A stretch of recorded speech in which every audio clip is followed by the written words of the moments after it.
Mas na prática, assim, tem algum modelo de país que dá pro cara dizer que foi aplicado o comunismo que funcionou? Vê, esse bagulho de modelo eu não gosto muito. Por quê?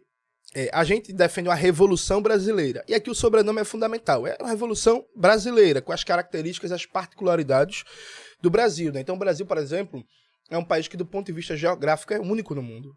Pela sua extensão e pela forma de ocupação territorial. O Brasil é um dos poucos países do mundo que você tem, por exemplo, quase mais da metade da população concentrada na costa e vastos territórios de interior adentro com a baixíssima densidade populacional, tipo de ocupação populacional quase que única assim no mundo.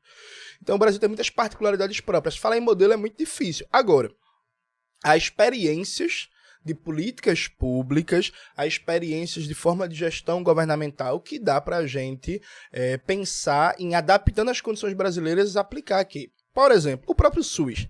O que é o SUS?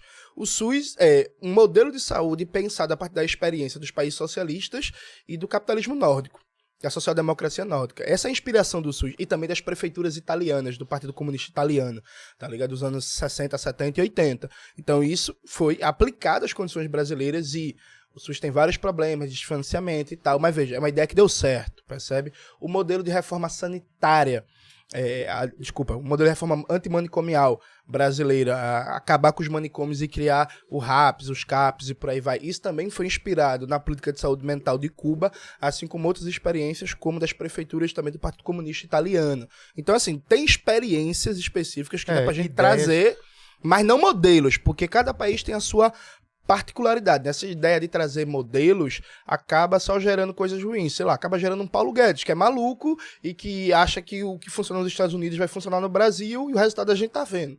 Não, eu concordo. Mas eu fico pensando no sentido de, tipo assim, não fica uma coisa muito utópica, porque você tem a ideia, mas na prática a gente nunca conseguiu ver um resultado, porque assim, experiência o cara vai dizer, a saúde ali é bom, ali tal é bom, ali... Mas são questões pontuais que a gente consegue ver em praticamente vários outros movimentos de ideias também.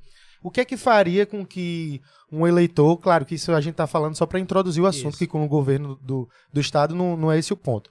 Mas o que faria com que o eleitor dissesse assim, pô, velho, mas eu acredito nisso. Por que ele vai acreditar nisso se a gente não tem nenhum tipo de modelo que sirva na prática? Boa, eu acho que por 3 motivos.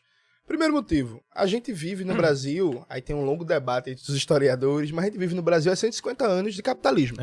Mas nunca acabou o analfabetismo no Brasil. A gente nunca conseguiu fazer com que 100% da população aprendesse a ler e escrever. A gente tem 150 anos de capitalismo no Brasil. Nunca foi universalizado o saneamento básico.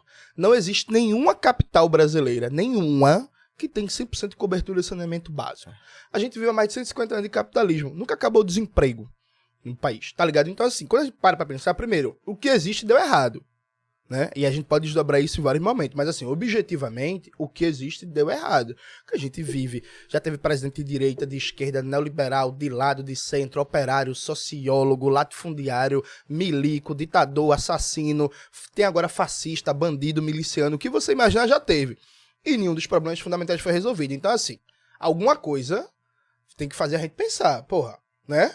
Como é que assim, E aí tipo, pô, por exemplo, o analfabetismo é um bagulho simples e barato de resolver.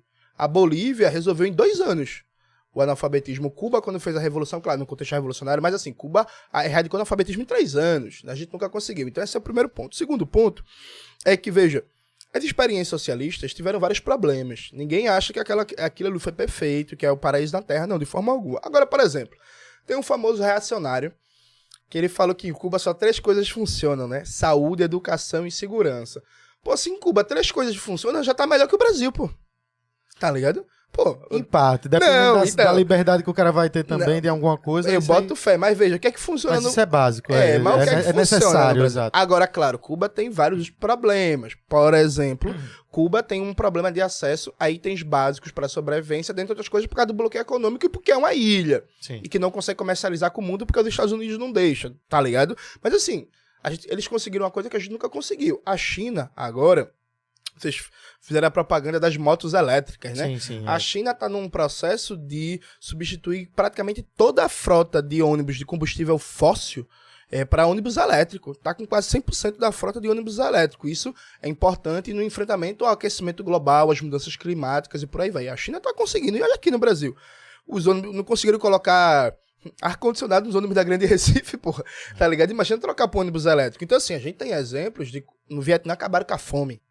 Sabe? Acabou a fome no Vietnã. E é um dos 30 países que melhor preserva o meio ambiente no mundo inteiro. Então, assim, quando a gente para pra pensar, eles conseguiram coisas que a gente nunca conseguiu. Eu acho esse ponto válido, eu acho bem legal, assim, porque de fato eu não gosto de chegar ao ponto que a galera pega o socialismo e quer jogar no lixo e fingir que não vai ter coisas legais, coisas boas ali, que tem a galera que quer jogar tudo no lixo de uma vez, de um jeito só.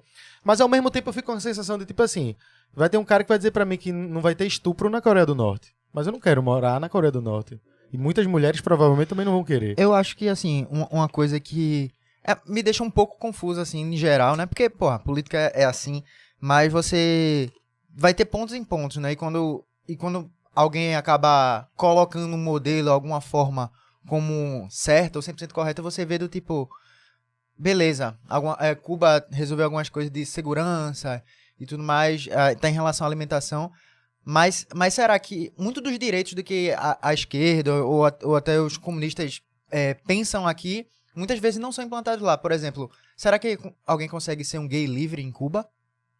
Isso é... sabe? É uma boa questão. Assim, agora, veja, eu também não queria morar na Coreia do Norte, não, porque eu gosto muito do Brasil. Eu, inclusive, recebi o convite para fazer doutorado na China e eu recusei. Bom, de jeito nenhum, eu vou passar 4 anos fora do meu país. Fora que frio pra caralho, né? Se fuder. Frio só o FIG. Outro país, eu também aqui. Tem que resolver os problemas daqui pra gente estar bem aqui. Frio só o FIG ou o Festival do Inverno da Várzea, né? Que é já que eu vou estar por lá também. Mas veja, essa questão de Cuba é interessante. Um homossexual, um gay, uma lésbica, uma pessoa trans, um bissexual e por aí vai em Cuba, hoje tem mais liberdade que no Brasil. Hoje. Há 30 anos atrás, não. Há 30 anos atrás, Cuba tinha uma política muito ruim para a população LGBT. Muito, inclusive, chegou até a aprender.